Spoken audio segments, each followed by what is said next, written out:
2:35. Let's get started. So we're going to talk about an introduction to Mastodon and the Fediverse. So I'll introduce myself. I'm Bob Murphy. I am a systems administrator here in New Jersey. I'm a longtime Linux user. I've been on the Fediverse for a very long time, but we're going to talk about some of the history of the Fediverse.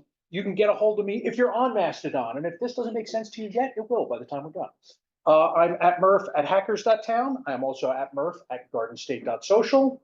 If you are been around for a long time and you know about Identica, I'm on there too. You can email me, murph@weirdness.com. And the slides are available, as I said before. So let's talk about what the big picture is here. The Fediverse, which is sort of a mashup of federated and universe. It's the universe of federated services. It's a collection of protocols, servers, and most importantly, users. Together, it makes communities that can communicate with each other. Okay, users can exchange, and this is just the start of it, short messages, blog style posts, music, videos, all kinds of stuff. Any kind of communication going back and forth. Okay, let's talk a little bit about the history. So what I didn't mention in here was actually Mastodon proper, and most of you have probably heard about Mastodon because it's hit the news a little bit.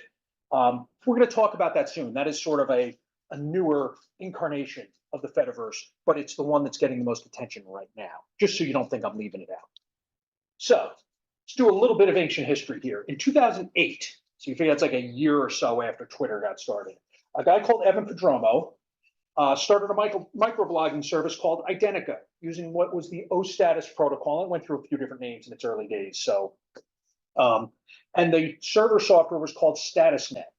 Okay, so this was, think about email, but for messages, for like Twitter-like messages. So he's running an instance, but other people can take this software and run it. And they could talk amongst each other. At the time, this was kind of a new concept. Not really new, because what's the big network that everybody does that does this? Email, right? You have servers run by different people. Even though there are a few big ones, you could run your own server. You could have a small organization running their own server. This is sort of that model in short messaging. In about 2012, he made sort of a move. He said there's flaws in the protocol. Not everything, I can do some things so much better. So he came up with a new protocol called pump.io. And he switched Identica to pump.io. The problem with that is it was no longer compatible with the existing protocol. So he sort of broke the federation there. So all the O-status people are still talking to each other. His pump.io servers can all talk to each other, but the two of them aren't interoperating anymore. And the bad part of the timing with that is that was right when Google came out with Google+, which was their push into social networking, which of course they got bored with later and canceled, like they do everything.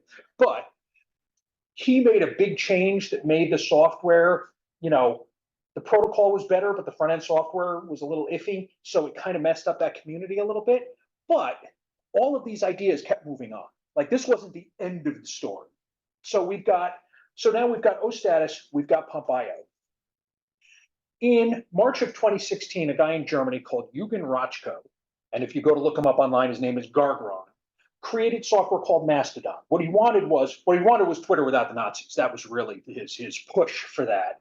But what it used was the GNU social software. Because what's the problem? When you're the first kid in your neighborhood that gets the walkie-talkie, what's the problem? Hey, everybody, there's nobody home. When you start a social network and nobody's on it, you've got nobody to talk to. What he did was he leveraged the existing the existing GNU social protocol that was out there and a number of servers that were using it and made his software talk that language. So he had sort of a head start on the social network. Yeah, was it everybody that you wanted to talk to? No, but there's somebody out there. There's conversations happening. There's something going on.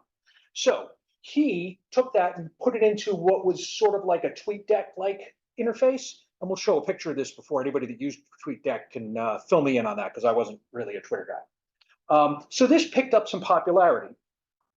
In 2018, we saw the culmination of years of work from a bunch of people in a protocol called ActivityPub. Now, not surprisingly, while that was accepted as a WC3 social protocol in 2018, but that has been worked on by years for no one other than Evan Prodromo and Christine Lemmer Weber, which is really hard to pronounce, just to say, there's too many things in there. And a bunch of other people, and I don't mean to diminish them, I just don't have all their names on the slide. But a bunch of people worked on this protocol, improved upon what was good about GNU Social, what was good about Pump.io, and combined it and made it into a much more flexible and much more robust protocol. And Mastodon.social, the Mastodon software led by Mastodon.social adopted this. And it has since become the groundwork upon which the Fediverse is sitting. So the Fediverse as an idea came up a long time ago. Now we generally accept it as things that talk. Activity Pub is generally the Fediverse, the federated universe of services. So federation, I've thrown around the word federation, and the only thing I've given you so far is it's kind of like email, which is kind of like email, but not exactly. So most services are run by a single company. You get Facebook, you got Twitter, you got whatever. It's run by one company. Even if there are more than one server, you're beholden to the rules of that one company, and what is in their best interest will be what you'll be seeing and what you're allowed to say and what you can do. If you have cool stuff in there that you want to share with your friends, all your friends need to be there as well. Okay? Otherwise, we use the ersatz protocol for sharing things between social networks. Who knows what that is? Take screenshots of it and then you post it in the other social network. It's not really a good solution. But that means you have to have an account over there. You have to have a way to get it to that other thing. So you have to sign up for all these different networks to have any access to your friends or different feeds or what have you. Federation allows users of different services to interoperate. Okay, so not just different services. If I'm on a server called Hackerstown and you guys set up your own instance, we can communicate back and forth. You're not an isolated, anybody could set up a message board and just be their own little island. But if you were to join the Fediverse by running Mastodon or one of the other services that we're going to talk about, you then can communicate with all these other people that are on these other networks. Now, it's not as big as a Twitter or a Facebook, but 14 million people, you're likely to find somebody interesting to talk to in all of that. So, and the system operators, now I talked about, if you get onto a Twitter or Facebook, you go by their rules, take it or leave it. If you don't like the way the system that you're on is being run, if you think that their moderation rules are too lax, so you're seeing things you don't like, hate speech or whatever, you can move to another instance. And likewise, if you say, hey, my instance is too restrictive, I can't say the things I want to say, you can move to an instance that has different moderation rules. So you can pick and choose what you want. You can move your account or you can start your own server and have whatever rules you want. Make sense? Any questions so far? I've breached the federation line. I figure at some point someone might have questions. Is there one instance where you can talk to everybody at one place? No, you can get on one of the bigger instances. If you want a big instance feel, you get on the one that Eugen will suggest, which is his instance, which has a large percentage of the users in the Fediverse. Okay, you can do that, but then you're back into that take it or leave it kind of thing too. I'm going to show you some resources that'll help you try to pick an instance where you can find stuff.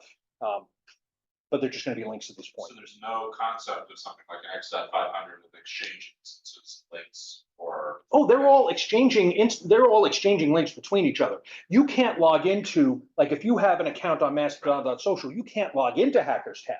Gotcha. But you can follow anybody you want from it, and you can exchange messages back and forth.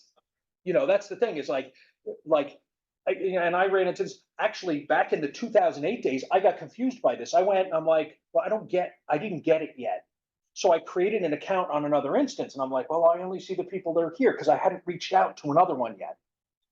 These bridges have been made easier in the intervening, So you can't follow like an entire other instance. No, you can't follow the whole instance. If you run your own, not yet anyway. Somebody might, again. There's nothing really precluding it. It's just not a standard thing. You can also, and I'm sort of getting a little ahead of myself, but I'll do that. You can also do things like you can follow a hashtag. So you can, if you find, everybody's familiar, or most of you I wasn't, because I didn't use Twitter. You know, you have hashtags. You search for a subject by searching for the hashtag. Well, on Mastodon, you can follow that hashtag if you want. So you say Linux, okay, I'm interested in Linux stuff. You can follow pound Linux, and you'll get everybody that puts pound Linux in any of their messages. That's really one of the big discovery methods in there. So there are ways to get information. I got a whole slide on how to find people too. It's good. Okay, here's a bad illustration of federation. Why is it bad? Because I made it. Centralized. You see all of your users are communicating strictly with the main server or the main organization. You know, Twitter has a lot of servers, but you're still under one person's set of rules. Federated, think like email. Everybody connects to their servers, and that's who you can connect to, and they pass messages to each other. I have a messier picture of the Fediverse here, because even if, so there are hard blocks and there are soft blocks. I'm not gonna, it's silenced and blocked, and I get the two of them mixed up. It's always unintuitive to me. But if you have them signed, if these two servers silence each other, that's sort of a soft block, because if I seek you out, so if we're on servers that have silenced each other, but I know your name, I can still follow you and you can follow me. It's just that our messages aren't broadcast to that one. So people won't see it unless they explicitly work to follow, which gives a little more flexibility. Questions? Let's proceed. Okay, here's a list of some of the services that are available. Looking on time, plenty of time. So Mastodon, Pleroma, and Miskey are microblog. Think a Twitter-like service, okay? It's mostly text. There's pictures, and you can put videos, and you can put audio in there. There are other things you can put in there, but it's mostly for exchanging short messages. The default in Mastodon is 500 characters, but if you run your own, you can tweak it, or you can run some of the forks of it. My instance has a 10,000 character limit, so you can get a little bit nuts with what's in there. Maybe it's time to write a blog post, but that's, you know, that's up to you. So all of those are microblogging platforms. And let me, you know what, I'm going to talk about that later. PixelFed, think Instagram, but on the Fediverse. So here's where we start to get into where this is interesting. So if you're on Twitter and you like somebody's Instagram feed, how do you follow their Instagram feed? Oh, well, you go create an account on Instagram, and then you have to follow it on Instagram, and these two worlds don't collide.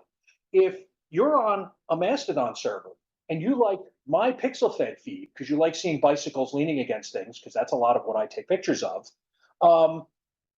you can subscribe to my PixelFed feed from your Mastodon account, and then when I post a picture, you'll see it, and you can comment on it, or you can like it, or you can boost it. So you can cross those lines between different services. So you don't need to sign up for PixelFed just because you want to see pictures from somebody you know that you like. You can just subscribe to it.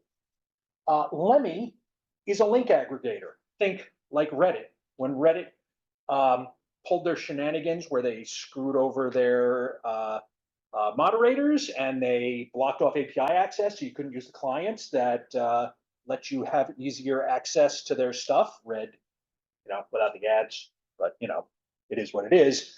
They slammed the door on that. Lemmy got a pretty good amount of new users, including me at the time. So you have messages, and what you can do is when you follow a group as if it was a subreddit, you can follow that subreddit from Mastodon. If it's extremely active, like what happened to me, I got mowed over with stuff. But these are things for filtering and, you know, personal preference.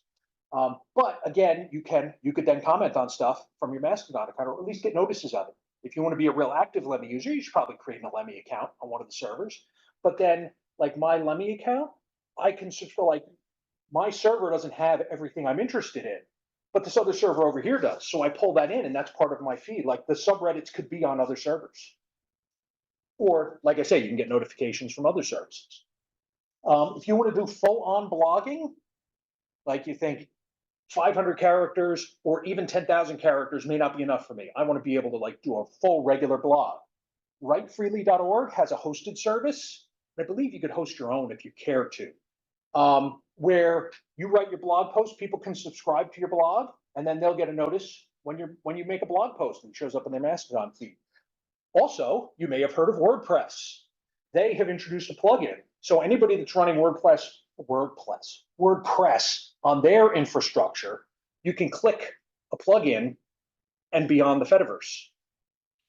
So starting at that's big. What is a third of the world's websites run on WordPress in some way, shape, or form? Now that's pretty big. So PeerTube, video hosting, sort of like YouTube. Again, you could subscribe to, you can get notices from someone's PeerTube feed in your Mastodon account and then watch the video and send comments back. So you don't have to create an account to follow someone. Funkwhale, sort of like Grooveshark in the rest of the world. I'm not a musician, so I don't know as much about it, but it's another analogous service. And then they have event planning. So think something like meetup.com or Facebook events, something like that. There are two primary big ones out there. There are a couple of brand new ones, like this whole area got a little more fire under it lately. So I've seen a couple others, but I'm not going to comment on those yet. Gettogether.community has been around for a long time. They haven't gotten around to federating yet, but somebody new is taking over the project. And that was one of their goals, is to get that rolling. So we'll keep an eye on that. But Mobilizon, you tell I'm a professional speaker because I can't pronounce anything. Mobilizon is a nice service. There are a number of servers set up around. It's for event planning. So you can, set up your events. People can, RSVP to them via email or through the Fediverse. The way it works is, and it took me a while to figure this out, documentation, not so great on this. You create a group and then you create events under your group, and people from Mastodon can follow the group, and then they get notified when you put out a new event. So you can get many different things coming in through one set of feeds. Questions? That was a lot of stuff on one slide.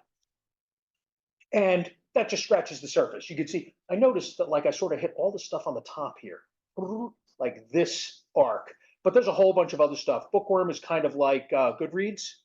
Yes. Sorry, question. Absolutely. On the last slide. Yeah. So let's say if I can go back to that slide. I'm on Mastodon, how do I discover content or people on the other ones like this? You either browse, Miski, it'll all be, you know what? I've got a slide on that coming up. If it doesn't answer your question, ask me at the end of that slide, and I'll get into more on that. I think that's a better answer in the other thing. Okay, so these are all services that work together, and there's interesting stuff like, see, they have GNU Social still in there. Mobilizon. Where is the Forge? Oh, Forge Feed. Forge Feed? Forge Fed. Right here. I don't want to click it. I don't know what Adobe's going to do to me if I click it. It's a version control software where you can send out your notifications via ActivityPub. So, and every time Elon or Reddit or somebody else does something stupid, people come in, and when those people are developers, they think, oh, I could do this neat new thing with ActivityPub, and there's another new service out there. But they all tie together. So you're not restricted to signing up with them. It's not like a developer comes up with a new service, say, oh, now I got to sign up for another service to do this. No, you might be able to just follow them and see what they're doing. So let's talk a little bit about the elephant in the room, Mastodon. Okay, this is the default view on Mastodon on my account. And you can see it's a pretty familiar looking interface. You can type in your stuff. Now on this instance, it isn't the one that has the big limit. So it's a 500 character limit. You can see some posts from people. And we have other things we can do here. You can look at your notifications. You can look at direct messages that have been sent to you. Something interesting to note, and they mention this if you start to do a direct message, at this time, there is no encrypted end-to-end messaging on Mastodon. So don't put your most important secrets against, your enemies of the government or whatever in a direct message. And there's also a catch. Say I am talking to you about him, and I say, hey, this guy, because I just put his name in there. He's also included on the message. Oops. Be cautious. If you put in the name with the address, if you put in the @ sign, you could be, you could do a euphemism in there, but be careful. All it's doing is sending it to everyone that's mentioned in the message, including the people you're talking about, if you put in their address. Just so you know. Don't pretend that the direct message is secret. It's just not advertised to everybody else. Saving you a mistake if you go down that road. Not that I've ever made a mistake. So we've got things like our local feed, which I'm going to talk about later, and the federated feed, which is, I'll talk about it a little bit now. Local is everyone that's on your server, every public message they make, you can see. So this is how you get a sense of community. You see, so when I select this, actually, I think I have a better slide later with more stuff from my local thing. This is going to be just people from, yeah, I do have a slide on this later. It'll be just people on your server. So on this, I would only see people on gardenstate.social. Let's put everything they post publicly. So you sort of see who's in the neighborhood and what they're talking about. And then the federated timeline is lots and lots of stuff, sort of like a fire hose of stuff from every server your server touches. These days, there's enough action out there that becomes kind of useless because it's too fast. It's flying by. You could still search around on there. Any questions on this? More detail. Oh, yeah, here we go. So here's what a profile looks like. Here's my profile. You know, you can do images. You have a description. You can do things like you can do verification of your account. You might think, oh, all these little instances, who's doing verification of who's who? Well, it's a little more pseudonymous than that. But you can say, hey, I am this person at this site. You can put a little bit of code on your website, and because you've put that there, you can verify that you are from that website. You control that website. So you can put that and you can attach it to GitHub. You can attach it to a large, you know, a number of different services. So you can verify I'm the person that's here. Now I put weak sauce verification because anybody can create a NeoCities account and just put whatever they want on it. So it's not great verification. I can write my name on this wall. That's about all that's proving there.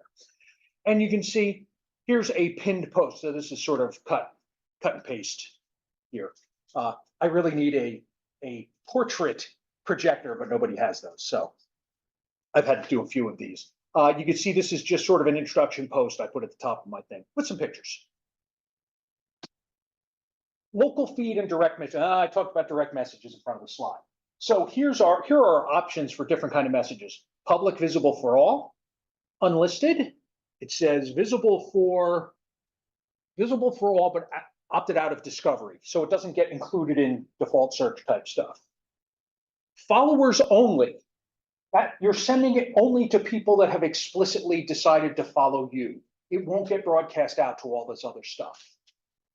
And then mentioned people only. They did change it from direct message to mentioned people only, which is a better descriptor, but people are still gonna mess up. So figured it was worth mentioning. And then here's a little shot of, you know, I did this alongside the local feed, and you can see here if you look at this, we look at this one, you can see the addressing on an ActivityPub instance is ampersand the name ampersand, not ampersand, at I'm not that good. At the name at the server. So people go, oh my God, that's okay. It's just like email, except you put an at in front. So they're sort of combining the Twitter convention of the at in front of the name, but you also have a server, so you know where it's coming from. And you can see that down here too. Okay, when we get to our other slide, you can see it's just the name because this is just stuff on the server I'm on. It's sort of like the good old days of phone numbers where you didn't have to dial the area code if you were in your own. Yeah. So if I just look at the local feed, you can see that it's just that name. And these are people that are on gardenstate.social that I don't have to follow them. I could just look at the local feed and I could see what's going on in our little community. Okay, and here's the advanced view of Mastodon. You can see it's dark mode because this is the complicated one. You can see I've got a home feed, a local timeline, and a federated timeline all on the same screen. This one's actually okay to be, you know, landscape. So we can get more information on the screen. You can also replace any of these, like if this is a really old screenshot, by the way. The federated timeline, you could replace that with something you like. Now, remember I said you could follow a hashtag? You can also just for a short period of time, set up one column for a particular thing. So if you're following F1, you don't need all the drama during the week, but during race day, you want to see what people are talking about. You can take one of those columns, make it F1, and then just follow the F1 hashtag for a couple of days, and then turn that column off. Yes. A lot of businesses made their way over there, right? Because like I use Twitter to follow, I follow F1, not necessarily people that are Yeah, that like F1, right? F1 has a bot that pulls in their Twitter feed, which is an imperfect solution, but it's not like the F1 Twitter page is going to answer you back if you Yeah. communicate with them anyway. So if you're on for that reason, there are a lot that have been bridged over in that way.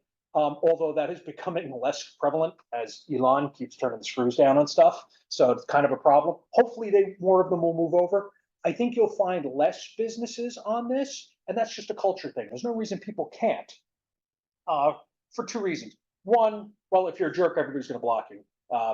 If you get on as a business and you interact with the community and you do stuff, I think you'll find a much better thing, a much better response. In particular, the Raspberry Pi Foundation got on and, they were kind of inept and tone deaf in their messaging without getting into a lot of detail. And they sort of paid a price, in this community for that because, you didn't read the room. It's like, see how things are going and then post appropriately. If you just like, here's something everyone will hate on the front page. Well, all right, you're not going to get a good reaction from that. No ads, right? That's part of there's no ads. I'm going to get to that. Okay. Mostly no ads so far. Oh, and on the very end, that's another profile of someone else. Okay, here's PixelFed. Here's two different views of my PixelFed account. This is called Portfolio View. You can see just pictures. On the side, that's my feed, and I sort of scrolled it upward, so my stuff is on there. The top one, someone posting Grand Canyon, and me someone asked about my car, so I posted a picture. Not a bicycle leaning on things, that's usually what it is, because I ride somewhere and lean the bike on something to take a picture of. So you get sort of an Instagram-like experience, but again, you could subscribe from other ActivityPub services. PeerTube. We've got sort of a YouTube thing going on here. This particular instance is more tech focused. So you see all of this stuff is techie stuff for the most part. There's other stuff available. And that's actually stuff I subscribe to. Like the Sasquatch thing is not on this server. In fact, a lot of these aren't on this server, now that I mention it. So you've got my stuff over on the end there. But this is the stuff I've subscribed to. They're all from other servers. Now, you might say, the discovery on PeerTube proper, it's a little rough right now. That's something they're working on. But I find most of them on Mastodon. People will people say, hey, look at this on PeerTube. And then I look at, hey, they're interesting. I subscribe to them. I find them on PeerTube, via the link and then subscribe to them. Part of what's interesting about this is they use a BitTorrent-like protocol. So when you're streaming, you say, oh, I set up a PeerTube instance, I'm going to get, if I get popular, I'm going to get killed on bandwidth. It uses a BitTorrent-like structure. So if a bunch of people start viewing your thing all at the same time, it'll distribute that bandwidth out among the peers. Hence, PeerTube. So they're trying to solve some of the problems of how do you do YouTube when you don't have Google kind of resources. Lemmy, if you look, that looks a lot like old.reddit.com, kind of, sort of, if you squint a little bit. But you can get a lot of interesting information. It does not have nearly the volume that Reddit does, but over time, it's also a relatively new service. How to find people to follow. So here's the way I would suggest. Now, something that's interesting about this is we don't have a giant company forcing the people that are either desired by them or paying them to get fed into your feed. So if you start out on Mastodon, you might look around and go, well, there's nothing here. No, it's not that there's nothing there. It's just that nobody is shoveling it at you yet. So here's a strategy. Say you start out on Mastodon or one of the other services. Take a look at your local timeline. If you find somebody interesting, follow them, or look at a couple of messages. See what they post and boost, and look for the people that follow them, because they're going to be people that are interested in things you're interested in. So that's a good place to start. Then look for hashtags that interest you. When you find something that's got a little, you say, oh, look, there's interesting stuff here. Try following that hashtag, because then you're going to get stuff in about the subjects that interest you. From there, find the people posting about the things that interest you.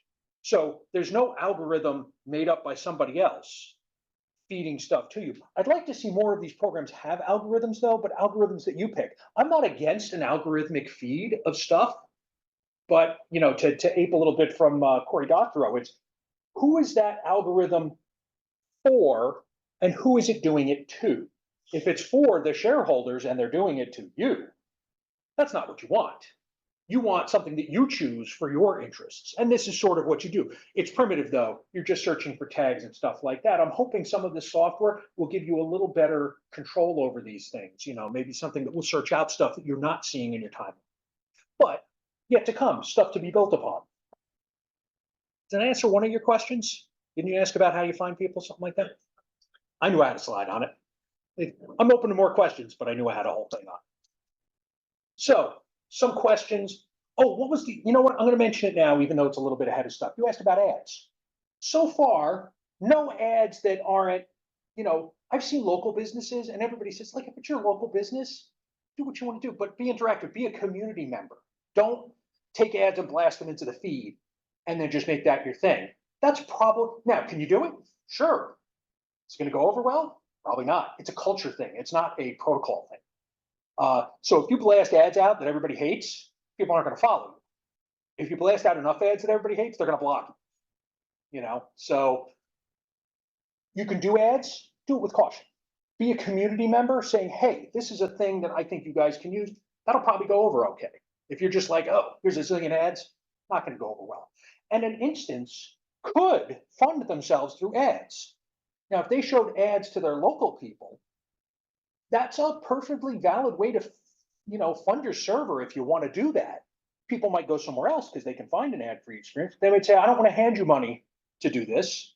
And if they did it not creepy without tracking, I don't see a big problem with that. It's the ever-present tracking that I think most people have a really big problem with. But if you were to take ads and put them in your feeds and send them out, I think you would never see a server get blocked by everybody so fast in your life. If you send ads out to other people through the feed, that's not going to go over well. So, could it have ads happened? Not so much. Could they? Sure, with varying results, I'm sure. We're looking at time. We're pretty good. So we've seen a couple of bursts in the Fediverse. Every time Elon does something undesirable, or like I say, Reddit does something. So we see little bursts, like we see down on the end here. So things were going along fine, and then look at that. November of 2022, something happened, and here we go. Lots of people have poured into the Fediverse. But a lot of the tech media looked like here, and then looked at the next 2 weeks and went, this Fediverse thing was here, and now it's dying. The Fediverse is dying. The Fediverse is dead. No, because if you look, that line didn't go down too much further from there. There's a lot more people on here than when they started. And here's the other thing. Mastodon isn't funded by venture capital. It's not funded by Silicon Valley. Fast growth like that, really, not necessarily the best way for us to go. I mean, it's fine. People do that. All of a sudden, their server bills go up and they have to ask their participants for more money because all of a sudden the load is higher. But overall, slow growth is better. We'd rather come in slow, stick around, see how things go. That little drop off at the end, after the big peak, that's fine.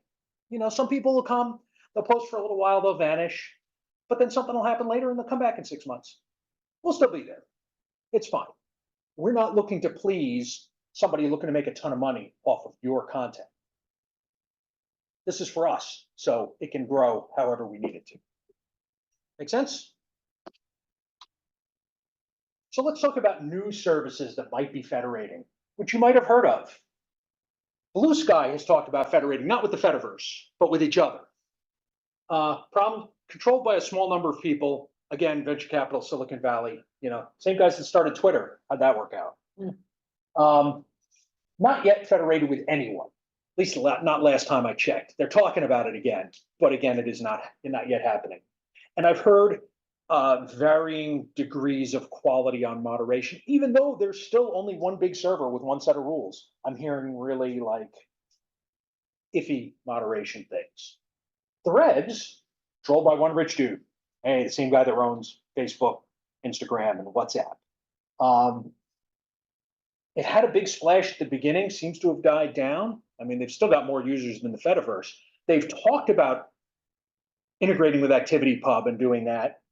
They've done a little toe in the water. There's like 24 accounts of like engineering people that they put out there. Haven't heard much from it since then. So there's a couple people on threads you could federate with, you could follow. So we'll see how that works out. Different instances have different things. Some of the big instances are all, yeah, bring in 100 million people. Okay, that graph over there showed like 14 million people. You know, it's, oh yeah, bring in 100 million people, it'll be fine. Some people in small instances have reactions from, oh my God, don't send that much traffic to me, we will die. Or I don't want my users' information getting vacuumed up by big tech. That's why they're here. They don't necessarily want that. That's up to your instance admin. You know, I have an account on one where they're like, no, big tech, stay out. So I know that they're blocked. They blocked Blue Sky already. They haven't even done anything yet.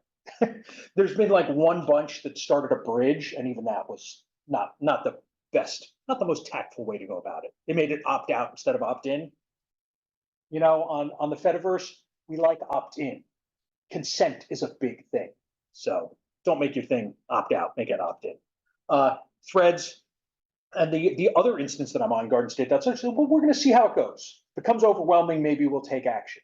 So he's leaving the door open. So I kind of like the fact that I have a foot in both worlds. I've got one in the keep everybody out and one in the, you know, let's see what happens. If bad things happen, we'll do something about it then.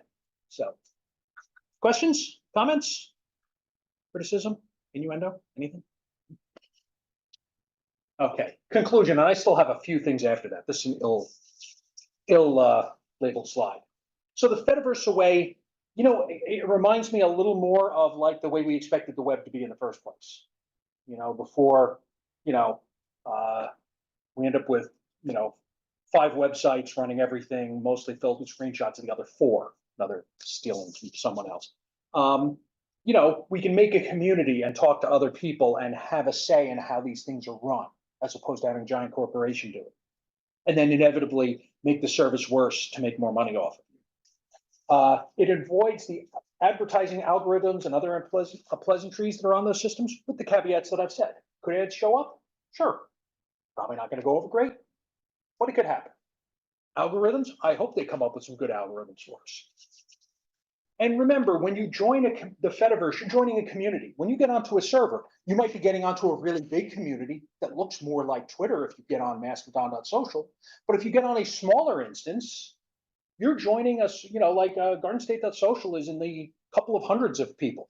So if you want a smaller, you know, if you want to see what it looks like without jumping into the deep end, you can take a look there. And I put flyers out here for Garden State.social if you want to take a look. I'm not pushing hard, you know, you guys, you know, you're here because you're interested, but I'm not, you know, I don't get a commission for how many people sign up on Mastodon. You know, that's not how it works.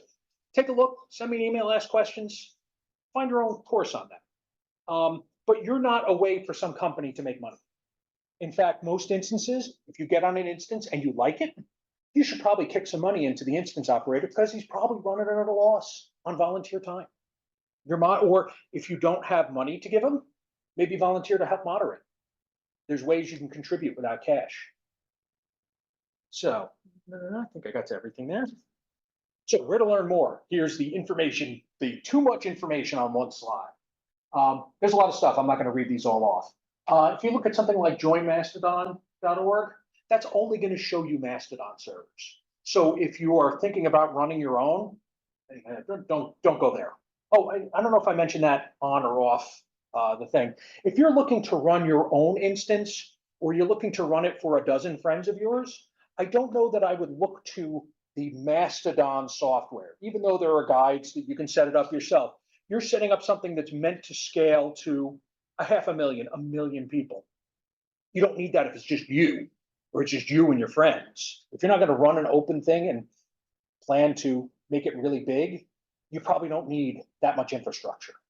Run one of the forks or one of the alternate platforms like Pleroma or Coma or one of those. And something to keep in mind, I'm not really talking about this. You're here at Trenton Computer Festival that's been running for 1 million years. You're probably on the higher end of the tech spectrum, okay? If you're thinking, hey, I can take Mastodon, I can run it and get all these people on it and I can run this infrastructure, no problem. He doesn't scare me with his, there's a big database and there's sidekick queues and all this other garbage going on. I can handle all of that. Here's the component you might not be thinking of. What's the Fediverse made of? People, okay? Setting up web services for us, probably pretty easy. Dealing with people, probably considerably harder than you think, okay? Keep that in mind when you set up your instance. Setting up an instance and immediately opening it to open registration is bad for two things. Spammers have found the Fediverse to some degree. So open registrations makes you a target.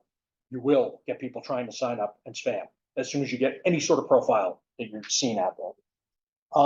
And remember, even legitimate people that jump on your service, if you don't know them, now you have to moderate them as an abstract. You know, if it's just a dozen of your friends, you can say, hey, knuckleheads, cut it out.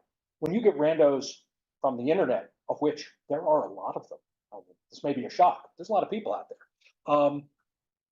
You have to now manage that community. Keep that in mind before you spin it up and open the doors to everybody. So I guess on that topic, for run your instance. So you said all moderation is done by the host of it. Yes, if you start a Mastodon instance, nobody's helping you. You need to organize your team and have them moderate. Imagine that if you're not doing a good job moderating, there's illegal stuff going on there that you're responsible for. It's your server. And, you know, Section 230 will protect you to some degree, Section 230 of the CDA. But you're going to be, it will help you defend yourself in court. Yeah. You probably don't want to get that far down that rabbit hole. So if you're thinking of doing it for your local community, that's perfectly valid. But if it goes outside of your community to people you don't have any contact with, then it gets iffy. Like I say, if you were to do it for your space, that would make perfect sense because these are all people that you have contact with. But if you open it up to the wider world, I think we were thinking bigger because we use Discord otherwise for like, yeah, and it's not the same, obviously. You know, it's not microblogging. it's something you should look at. But pick your software based on the scale, and keep in mind if you throw the doors open to everyone in the world, they have now become your problem. Okay, so there's a lot of things here. You can get lots of nerdy charts and graphs, some of which were in some of the previous slides. Learn State, if you're thinking, hey, I don't know where to start, you're here in New Jersey at Trenton Computer Fest. LearnState.social, not a bad place to start. Take a look at it. There's several links here about what servers you can join. Join Mastodon.org, Fediverse.party/blah, blah, blah. I told you I was going to read URLs, I'm not. Fedi.garden, nicely curated list. These are all on the slides. They're all available. Or you can email me if you missed where that's at. Fedi.tips is a really nice thing on like how to get started, how to look at stuff. I think that's most of it. Okay. Yes. The floor is completely open for more questions, even questions about stuff you haven't seen yet, if you just walked in. So you can contact me on the Fediverse, Hackerstown, Garden State Social. You can email me. If you're on Identica, which if you're on Identica and you haven't identified yourself now, what are you doing with your life? You can find me at Murph there too, when I check every 6 months or so. That's a service I don't use very often. And questions, officially open for questions. Of course, I opened it up right at the start, and I appreciate the interactivity. Helps things move along. Any questions? Nobody's got questions? I got it. Thank you. I've been on Mastodon for a few months. Okay. And there's a lot of things I don't like about it, but the thing that bothers me the most is that it seems there's very poor interconnectivity between the instances. And I mean, something that happens literally every time every time I go on Mastodon, I'll see somebody post something and they'll have no responses or anything. And then I'll go to it.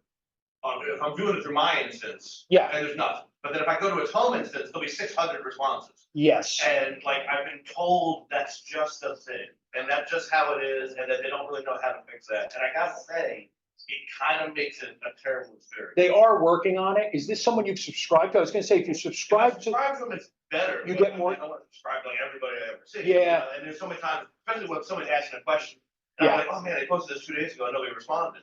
And then I'll type out a response, and then I look at their home thing, and I'm one of literally 100 people that said the same. They said the same thing. Yes, It's super it frustrating. is.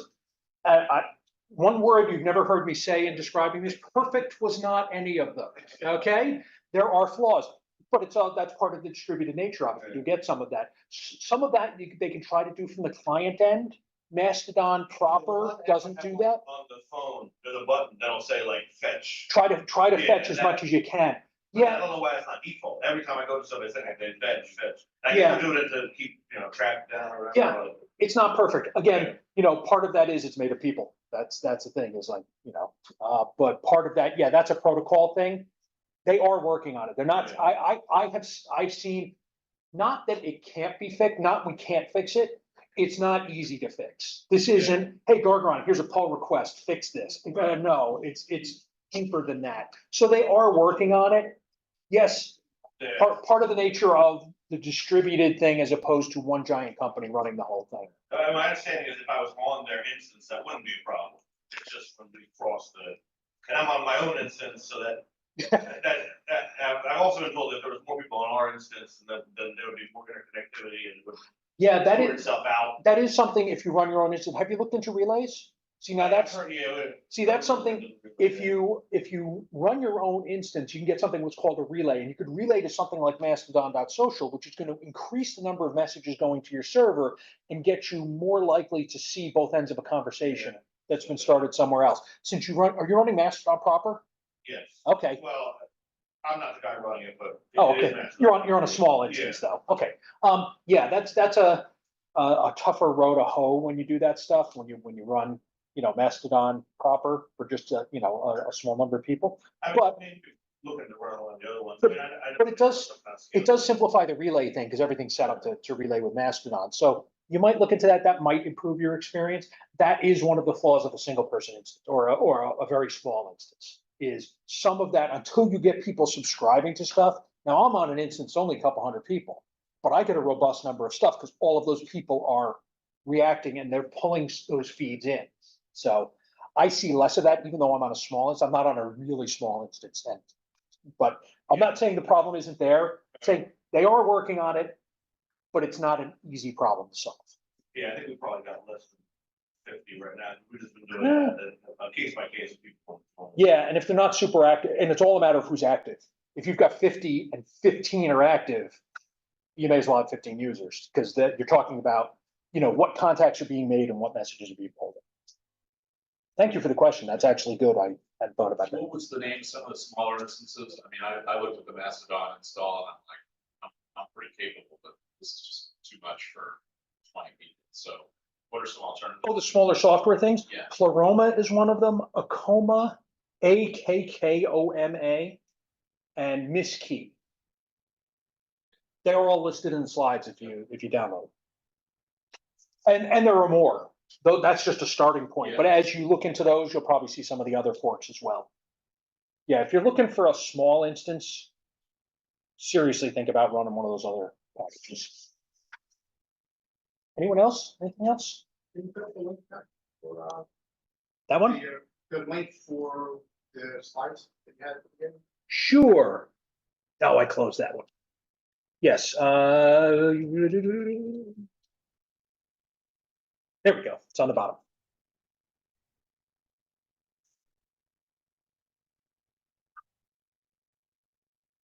Now the slides are downloadable. As I do more presentations, it mutates over time. So And that page is a complete disaster area. Hey, I learned HTML in 1996 and I haven't touched it since. That's what you get. NeoCities is an entirely appropriate place for that page to be. Another question? so is there a scheduler to go off and update links, pull feeds, or what is the? Yeah, that's what the whole kick. Yeah, there's a whole mechanism behind it. I don't run an instance, so I don't have quite that level of detail. It certainly does do all of those things. I don't have the exact mechanism. So if you wanted to maybe tamp down your usage during the day because you've got business users, or something like that, using up most of your communications, it's possible to control. I think so. Got a couple of things at the end here. See, what's it look like when Elon says something silly? There's your instance operators, and this is what comes in on them. So that's what it looks like in November, and then a little wisdom from someone. It's the only one I don't have credited because I don't remember where I got it. So there's no other questions or anything. I mean, we're early. I'm more than happy to entertain anything else. I had to put extra slides in here because I usually do this as sort of a live demo and risking the demo gods, like I do that. And they say, oh, you can't do that. Oh, take all the fun out of this for me. Go on the federated timeline and risk inappropriate stuff coming up in front of people because that's never happened before. So I pre-cooked more slides than I usually do and didn't do it live. So Thank you, Bob. oh, you're welcome. Thank you.